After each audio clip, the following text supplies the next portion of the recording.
Welcome to The Nation. I'm Jessie CHAHAL.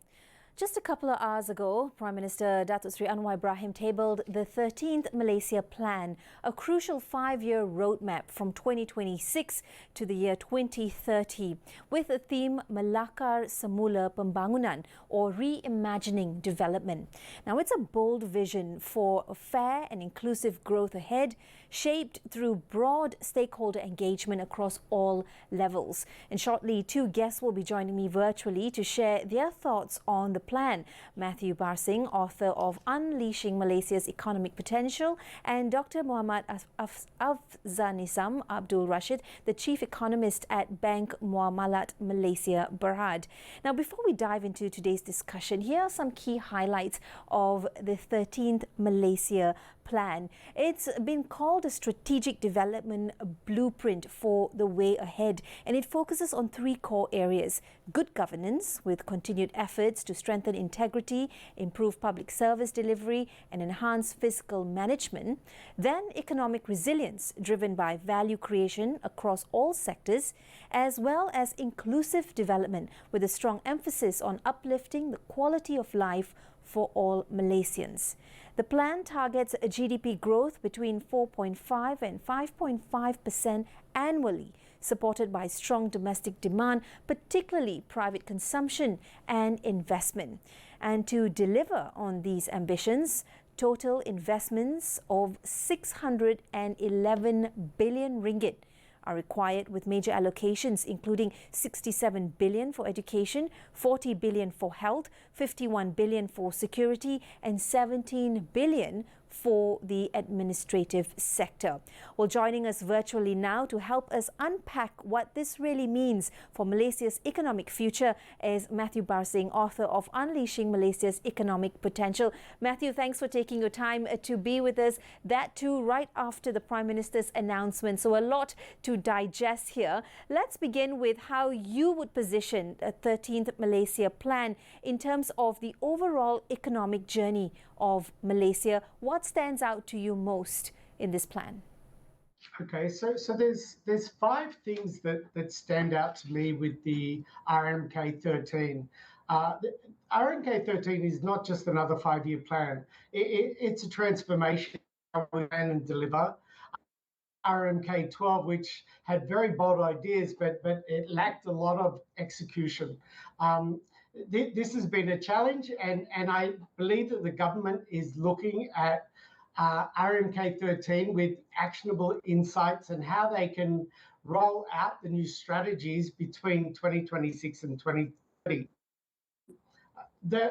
Comparing the RMK12 to RMK13, RMK12 was a very dense strategic document with very long goals, but unfortunately there was a challenge around execution. This has been addressed with the RMK13, and now we're looking at really the RMK13 plan is looking at Malaysia's economy and how it is going to uplift the rakyat, how it is going to be looking at different segments from the B40 and different areas. So I can talk more about it. There's probably the one which is most important is the alignment with Malaysia Madani. In the RMK12, it included inclusion themes and struggled to embed them in real-life delivery. In RMK13, explicitly aligns with the Madani economy principles, high income, equity, sustainability, and is shaped by nationwide listening sessions, which is Madani Listens. This, I believe, is a critical success factor in rolling out the RMK13. Matthew, there's some things that really stood out here in terms of the approach. It has three main areas in terms of to raise the ceiling and to ensure that there are base incomes, but also one of moving forward with proper and better administration. Its theme is reimagining development, or in bahasa Melakar Semula Pembangunan. Now, with a budget of 611 billion, the aim is to transform the economy in this 5-year plan by 2030. Some have described the 13th Malaysia Plan as a bridge to Vision 2050. 20 years on from the 2030 critical point. How well do you think this aligns with Malaysia's long-term aspiration to become a high-income, inclusive nation? Jessie, this is really important and super urgent. RMK13 is that bridge between where we are now and where we will be part of Vision 2050. As you know, I've been in Malaysia for over 24 years, so I've seen RMK9 right through to now RMK13. Unfortunately, we missed the Vision 2020, which is a goal that the previous administration had put a target to become a developed nation by the year 2020.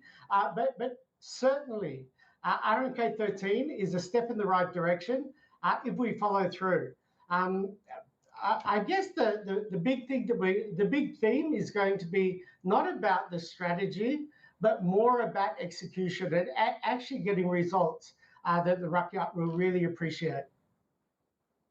Talk about some of the lessons coming out of the RMK12 or the 12th Malaysia Plan, in which it needed actionable insights in terms of execution as well. Now, I came across an analysis by an expert who's emphasized that the latest plan must align closely with the framework. In terms of perspective from you, Matthew, how well does the RMK13's priorities reflect the principles and in terms of way forward with the pillars of sustainability, inclusivity, and increasing the people's income share of GDP? As we know, that forecast bandwidth or bracket is between 4.5 to 5.5, and we also heard the Prime Minister stress on the fact that this must be an effort that has high growth but also high value. Absolutely, Jessie. Madani is all about inclusivity for all Malaysians, not just the top 10 or 20%. So we need to really be looking at an inclusive approach, which is the B40, the M20, and the T20. You know, that will look at this RM13. Sustainability, income growth, gender balance, upskilling. These are all things which are under the RMK13, and the national listening through the Madani framework is critical. So every Malaysian will have their voice heard. We'll also hear that there will be a lot of stress and light that will be shined upon the creative arts, so to say, or what is known as the creative economy or the orange economy. Aside from that, Matthew, and given your experience with the National AI Talent Roadmap, where do you see the biggest gaps in terms of our readiness moving forward, and how can the new plan help to address this so that we bridge those gaps and really make it work, in your words, so that it's actionable in terms of insights and execution? Yeah, with Jessie, I was fortunate to be part of the AI talent working group under NAO, the National AI Office. And over the last 4 months, we have been looking at a framework for AI across all different sectors, from government to SMEs and so forth. So there is a big gap in Malaysia, but the challenges in Malaysia right now is how fast we can adapt to all of these new technologies and the new AI. And also in education. Education has quite a lot to catch up with, because they're teaching AI, but they're typically teaching AI in a traditional teaching sense. So there is a bit of a gap in schools in Malaysia, but we can see that gap is reducing. My own opinion is you must be up to speed on AI every day and really start looking at what tools are going to be used and really understanding what the tools are being used for in a practical day-to-day situation. Well, Matthew, this is a good one for you in terms of a global context. How do you see Malaysia positioning itself through this RMK13 or the 13th Malaysia Plan, especially within ASEAN and then beyond, in terms of unique strengths? What can we do to leverage? Malaysia is, we're the chair of ASEAN 2025, Malaysia this year, which is a great thing. We're now focusing on not so much competing against ASEAN countries, but there's an opportunity now to have a coordinated approach. So in essence, Malaysia is 20 or 25 years ahead of many of the other Asian countries. We've got something really unique in Malaysia, which is we're an English-speaking nation. Most of the time I don't feel like it's a second language. I feel like it's a multilingual, if not a trilingual, population in Malaysia. So I think that Malaysia is not so much about competing against other ASEAN countries, but it's more having all of our strengths and knowing where we do things differently to other ASEAN countries. Matthew, very quickly, under a minute, how would you sum up the latest plan for the everyday Malaysian watching this? Why should they care about RMK13? What's your message? This is critical. This is critical for the rakyat to understand RMK13 is going to drive the economy. There's a huge budget. The government is committed to transforming Malaysia. They understand the critical infrastructure that's going to be required, not only in main cities, but also in regional areas of Malaysia. So the last thing I'll talk about is people need to understand that the government is doing a lot to ensure that we are not left behind. Well, Matthew, thank you for your time, and it's great speaking to you again. We'll check in with you sooner or later. Well, we're not done yet. I'm off to a short break. When I come back, Dr. Muhammad Afzanizam Abdul Rashid, Chief Economist at Bank Muamalat Malaysia Berhad, joins me to talk a little bit more about Malaysia's 13th plan. This is The Nation. We'll be right back.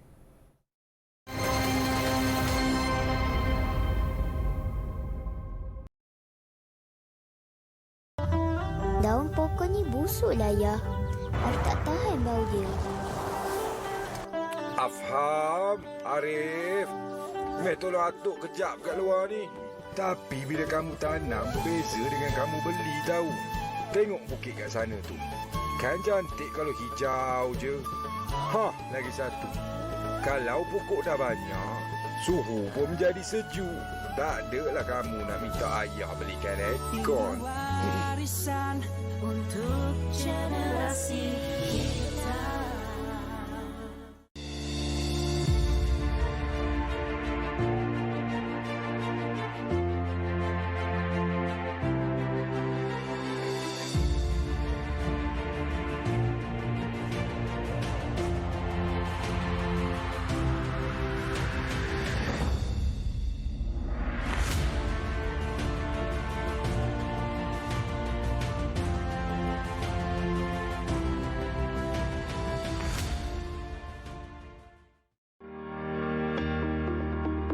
Program Kampung Angkat Madani merupakan inisiatif kerajaan Malaysia melalui Belanjawan 2024 yang memperuntukkan sebanyak 2.5 juta ringgit bagi setiap kampung. Sebanyak 43 kampung angkat madani seluruh negara telah menerima peruntukan 107 juta ringgit di mana ia meliputi pelbagai kemudahan asas dan capaian internet berkualiti tinggi. Sebanyak 83,000 penduduk kampung mendapat manfaat daripada program ini dan ada di antaranya telah berjaya dilaksanakan melalui pendekatan whole of government bagi menyentuh denyut nadi rakyat dalam melengkapi keperluan asas infrastruktur setiap kampung yang terpilih sekaligus meningkatkan taraf kehidupan sesebuah keluarga. Layari www.icu.gov.my untuk maklumat lanjut.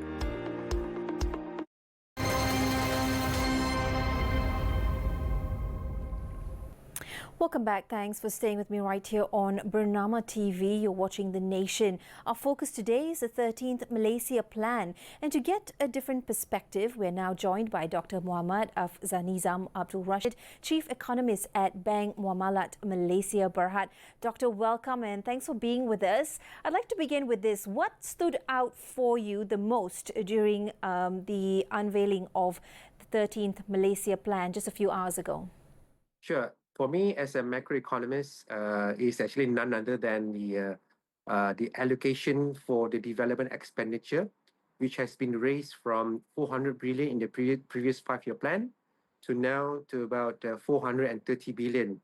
So this essentially would be the primary driver for our domestic demand in the next 5 years in the form of public investments. And to top it off, there is also a role by the GLCs and GLICs, and as well the private sector through public-private partnership. So these are all meant to actually ignite the investment activities, which essentially would help the country to move up the value chain along the way. So I think what stood out for me, obviously, is the development expenditure allocation. A lot was spoken about the fiscal reforms that continue under the 13th Malaysia Plan. Now, from a macroeconomic standpoint, how would you assess the importance of the latest plan in shaping Malaysia's fiscal direction over the course of the next 5 years until 2030? Sure. I think the number that has been shared is actually the fiscal deficits ratio by end of 2030 is about 3% and perhaps below than that. And of course, in terms of the government debt to GDP ratio is likely to be around 60% of GDP. So I think based on these two targets, what it demonstrates is that the government resolve to adhere a fiscal discipline measures. So in order to achieve this, obviously, along the way, the government needs to introduce and to maintain their fiscal consolidation exercise.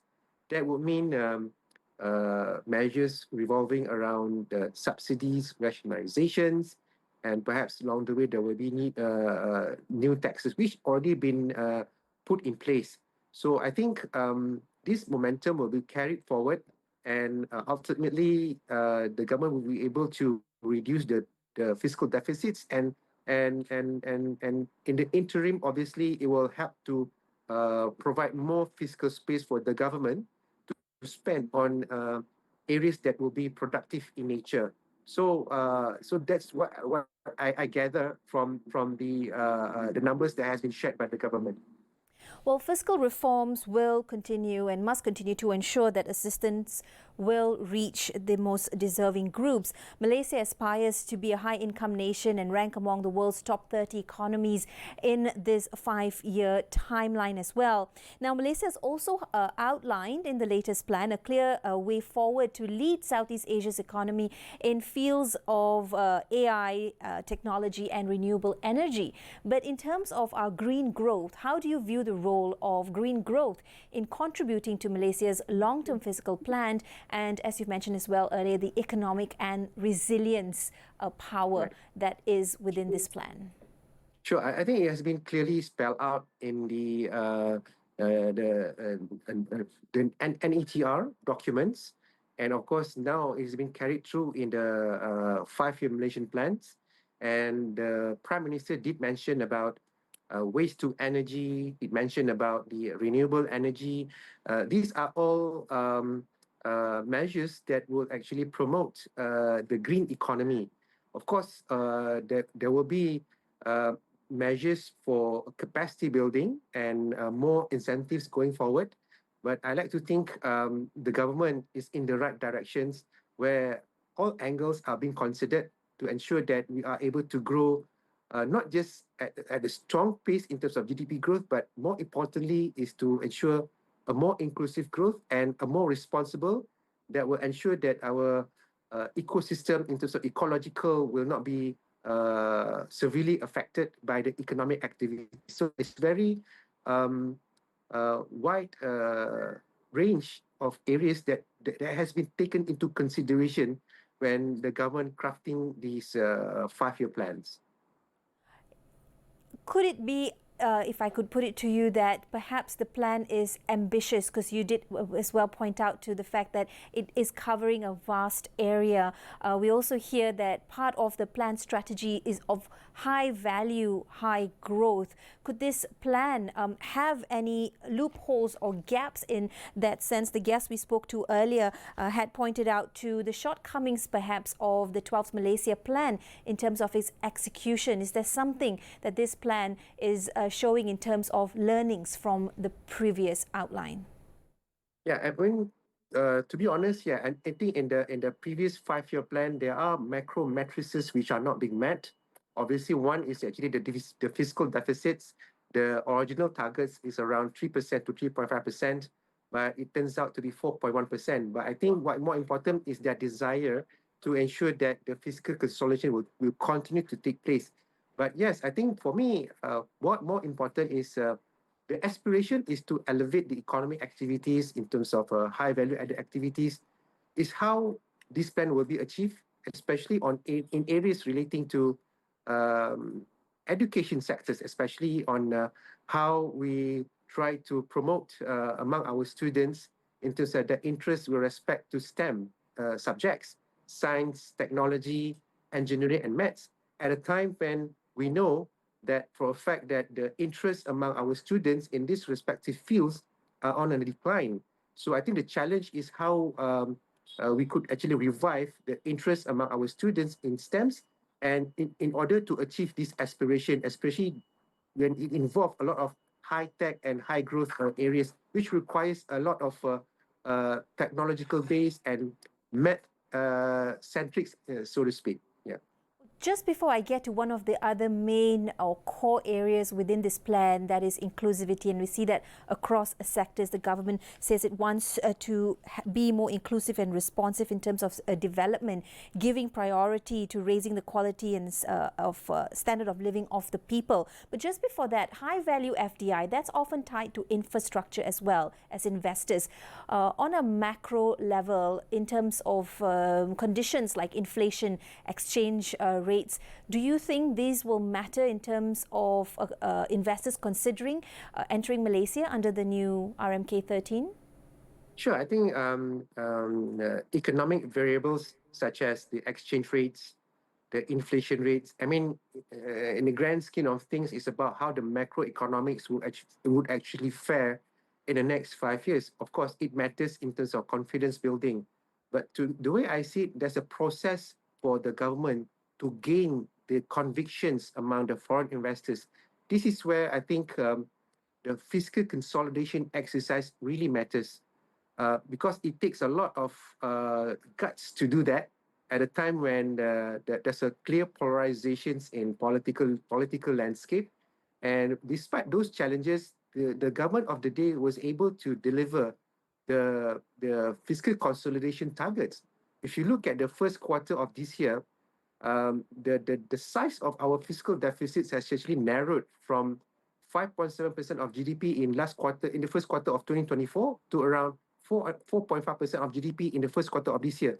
And this is achieved on the back of higher tax collection from SST. If you recall, 1st March of last year in 2024, the services tax rate was raised from 6% to 8%, and it resulted in higher collection of SST. And on the 10th of June last year, we have this diesel subsidy rationalization, and it resulted in a lower expenditure on subsidies and social assistance by 19%. So I think the results are very clear, and it's a question of whether the government will continue this momentum going forward at a time we understand that the macroeconomic challenges, especially from abroad, will continue to alter the course of this fiscal consolidation. So I think the foreign investors especially, will continue to scrutinize the plans intensively in order to see the results. Doctor, in a nutshell, how would you explain the significance of the development overall under the 13th Malaysia Plan, and what should we really, as everyday people, be paying attention to? Well, the way I see the critical areas that the government wanted to achieve, obviously, at the end of the day, that the citizens of Malaysia will be able to enjoy a respectable livelihood. And that would mean the government is aspiring for our citizens to enjoy a social upward mobility. What it means is that elevation in terms of the economics livelihood in the form of jobs, in the form of salaries and wages, and a better living standards. So it's very wide ranging. And of course, there's a lot of things to consider. But at the end of the day, it's about the betterment of our citizens at the end of the day. Doctor, thanks for joining us. It's been interesting to gain your perspective on the recently unveiled 13 Malaysia plan. We'll speak to you soon. Sure. Well, that's a wrap for today's edition of The Nation. As Malaysia charts its course through the 13th Malaysia Plan, the true measure of success will be how well we bring everyone along, fairly, inclusively and sustainably. Well, we'll continue to follow how this vision unfolds and what it means for you.